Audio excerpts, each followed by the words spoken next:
This day is brought to you by Progressive. Are you driving your car or doing laundry right now? Podcasts go best when they're bundled with another activity, kind of like Progressive home and auto policies. They're best when bundled too. Having those two policies together makes insurance easier and could help you save. Customers who save by switching their home and car insurance to Progressive save nearly $800 on average. Quote a home and car bundle today at Progressive.com. Progressive Casualty Insurance Company and Affiliates. National average 12-month savings of $793 by new customers surveyed who saved with Progressive between June 2021 and May 2022. Potential savings will vary. Hey everyone, Jody here. A quick note before we get into this episode. So we are putting this out on Tuesday, November 21st. Now, tomorrow, November 22nd, is the 60th anniversary of the assassination of John F. Kennedy. So we figured we'd bring you an episode about JFK that we've done. One of the most interesting episodes, honestly, I think we've done in the history of this show. It is about, as you will hear, a moment when JFK was almost assassinated before he'd even taken office, but after he'd been elected. Maybe it helps you understand this big anniversary in a little more context, which is what we try and do on this show. We'll be back on Thursday with a brand new episode. Much warmer vibes, our Thanksgiving special. Some great stories in there. Anyway, here we go with our JFK episode. Take a listen. Hello and welcome to This Day in Esoteric Political History from Radiotopia. My name is Jody Avergan. This day, December 15th, 1960. 73-year-old retired postal worker Richard Paul Pavlik is arrested for a plot to assassinate President-elect John F. Kennedy. Kennedy had just been elected in that year's election. On December 11th in Palm Beach, Pavlik lined his car with dynamite and parked outside of Kennedy's compound waiting for him to leave for Sunday Mass. His plot was to ram his car into JFK's limo as the president to be left his home, killing everyone inside. The plan did not pan out, as we know, and as we'll discuss in a minute. But this was, of course, just under 3 years before Kennedy would be assassinated in Dallas. So let's talk about the would-be assassination of JFK and lots more about this transition era going into the 60s. Here, as always, Nicole Hemmer of Vanderbilt and Kelly Carter-Jackson of Wellesley. Hello there. Hello, Jody. Hey there. Lots of interesting details in this plot and this would-be assassin. Why don't we start big, though? I was going to say, why would someone want to kill Kennedy at this point? But, I think we'll get into some of the things that are going on in Pavlik's mind. But in a larger sense, does this story help us maybe reframe that, not everyone loved JFK when he first came into office, which I think is part of the sort of Camelot myth that a lot of us have in our heads? Is there some bigger lesson or reminder there? JFK was an enormously divisive candidate. First of all, he and Richard Nixon, who ran against one another in the 1960 election, the vote was separated by a hair's breadth. So it could have gone either way. There were definitely questions about how that election played out. There were people who doubted the legitimacy of the results. But also, and most importantly, Kennedy was a Catholic. There had never been a Catholic president before. My grandma and grandpa were ecstatic that he was elected because it meant that a Catholic could become president. And that was a kind of moment of inclusion for Catholics in the United States. But for folks who were anti-Catholic, it was the beginning of the overtaking of the U.S. by the Pope in Rome. And there was something that they were pretty fearful of there. Yeah, I don't think people realize just the sentiment towards anti-Catholicism. In the 1920s, the number one motivation for joining the Ku Klux Klan was anti-Catholicism. That was what got people rallied together. And so not that much longer later, those sentiments are still there. The distrust is still there about where his allegiance really is. And so so there are a lot of reasons that people were upset with Kennedy, and unfortunately, a lot of reasons why people would want to take him out. And to layer another thing on top of this, he was also a Democrat. And there was a growing right-wing anti-communist movement in the United States that saw Kennedy as a threat, not just as a Catholic, but as a liberal, as a closet communist. And so you look at a place like Dallas, as Ted Miller wrote in Nut Country, where there really was this outrage at the fact that Kennedy was president because it was seen as kind of a loss in the Cold War for folks who were pretty far to the right. You know, it's funny. We just did those episodes with our researcher Jacob about some of the main themes that we've covered, over 400 or so, and I don't think we talked about anti-Catholicism as this through line, but certainly for episodes we've probably done like an episode every decade for like 200 years, that where the answer or the heart of it all is largely like anti-Catholic sentiment. And then, to your point, Nikki, marry that with I think something else that I've learned about and sort of we fleshed out in our conversations, the sort of deep paranoia around the Cold War and conspiracy mindedness rising in the 50s. And so thinking of Kennedy's entrance as a sort of product of hundreds of years of those two those two streams coming together really does, I think, recast some of the understanding of Camelot and how he comes into office. This would-be assassin, Pavlik, from New Hampshire. He is, I think, has a reputation as a grumpy old man who rants and raves and has some things going on, but he also did focus a lot of his anger on Catholics and the Kennedys in particular as elitist and, wealthy family. And so like some of these larger strains were flowing through what was clearly a, kind of troubled guy. Yes, the intermixing of mental illness and anti-religious bigotry will not be unfamiliar to listeners today, but he had been known as somebody who was kind of a crank. He would write these crazy postcards, and at some point after Kennedy's election, he gives his little house away to a nearby camp, and he packs up all of his bags, gets in his car, and he disappears. And that's kind of the starting point for this conflict that will make its way to Kennedy's house. So the crazy thing about it is that he's sending these postcards, and the postmaster notices that he's sending these postcards to every single location that John F. Kennedy has been at. So he's really concerned that, like, okay, this is a guy that's really trailing the president and wants to probably commit some kind of violent act. And so it was enough for him to really turn it into the police and say, maybe you can make sense of these dots.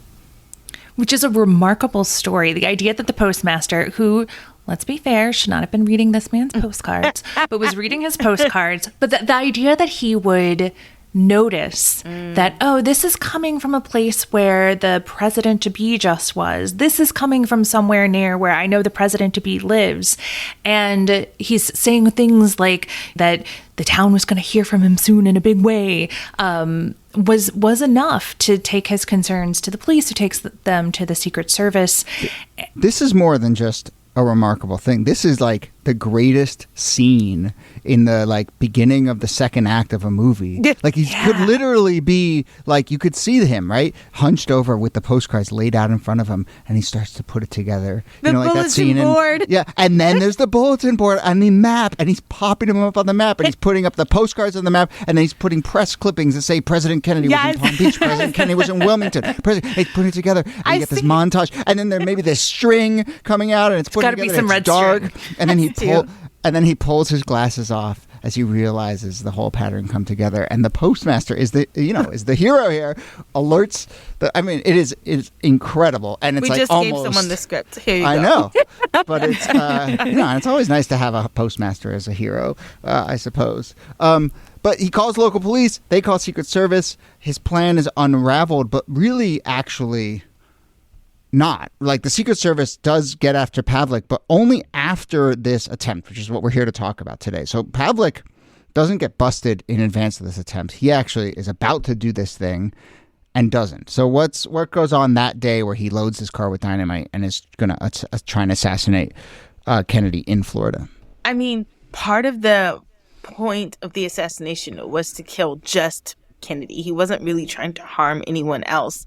But on the day in which he's plotting this violence, he realizes that Kennedy's not alone. He's in the car with his wife and their children, their newborn, who's only about a month old. And he realizes he can't go through it. He's not trying to kill the whole family. He just wants to get Kennedy. And it's for that reason that sort of, I don't know if you would call it a sentimental reason, but certainly he makes this moral calculation about how this should go down, and he's not interested in killing the rest of his family. Which is also kind of a remarkably cinematic moment. Here he is driving a car that is lined with dynamite. So he has made a decision that his life is also going to end. Yeah. And God, it could end any moment if like somebody drives into him, T-bones him when he's driving around the city. But he's sitting out there waiting and watching the Kennedys. And they have this like bucolic scene of a young family coming out to go to church. So in their Sunday best, and that changes his mind. And again, like, history doesn't always have this cinematic quality. It's often far messier than this, but he ultimately doesn't do it, and then the Secret Service are able to track him down and arrest him before he has a chance to do it again.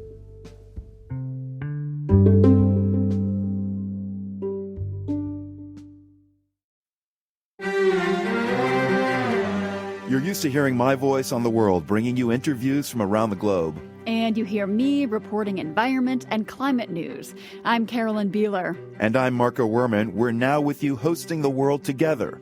More global journalism with a fresh new sound. Listen to The World on your local public radio station and wherever you find your podcasts.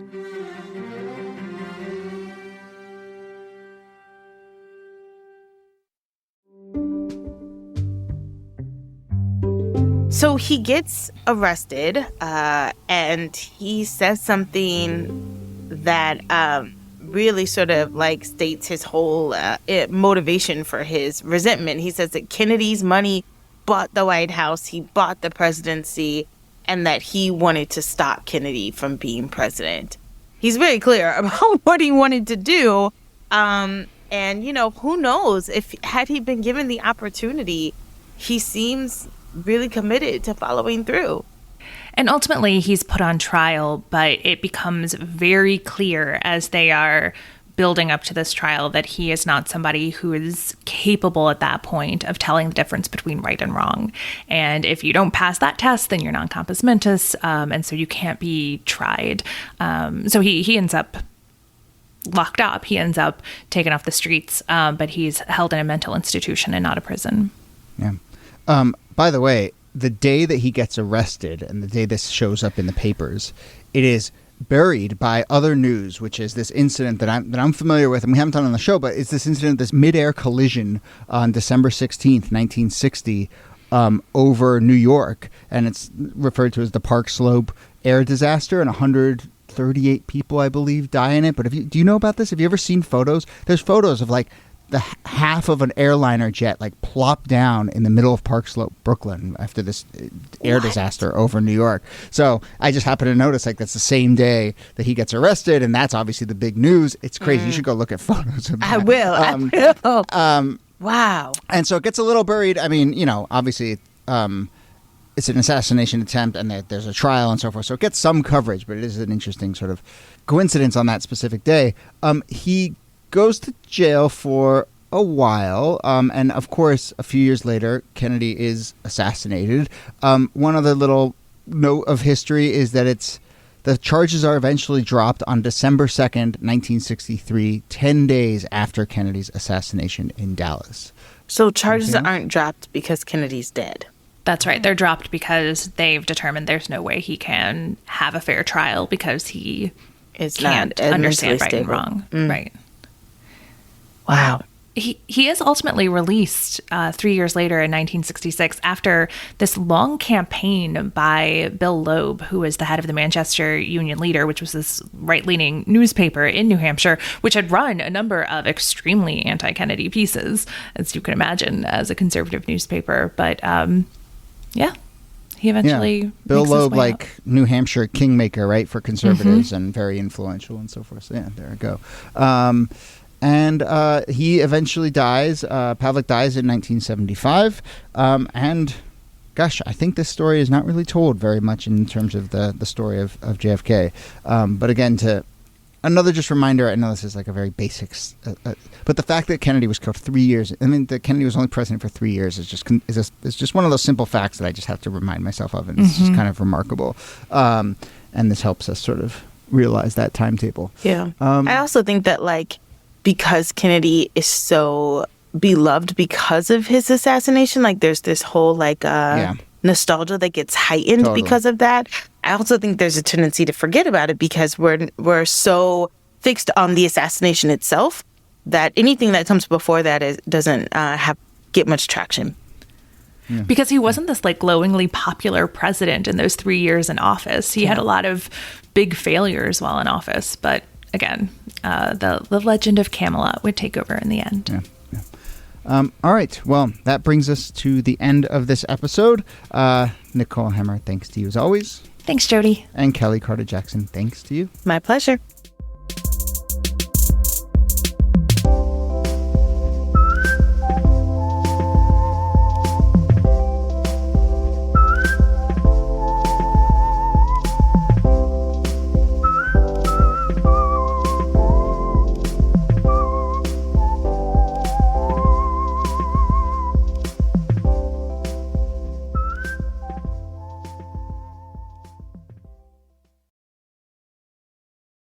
Support for This Day in Esoteric Political History comes from Odoo. What is Odoo? Well, Odoo is an all-in-one management software with apps for every business need. Odoo has apps for CRM, accounting, sales, HR, inventory, manufacturing, and everything in between.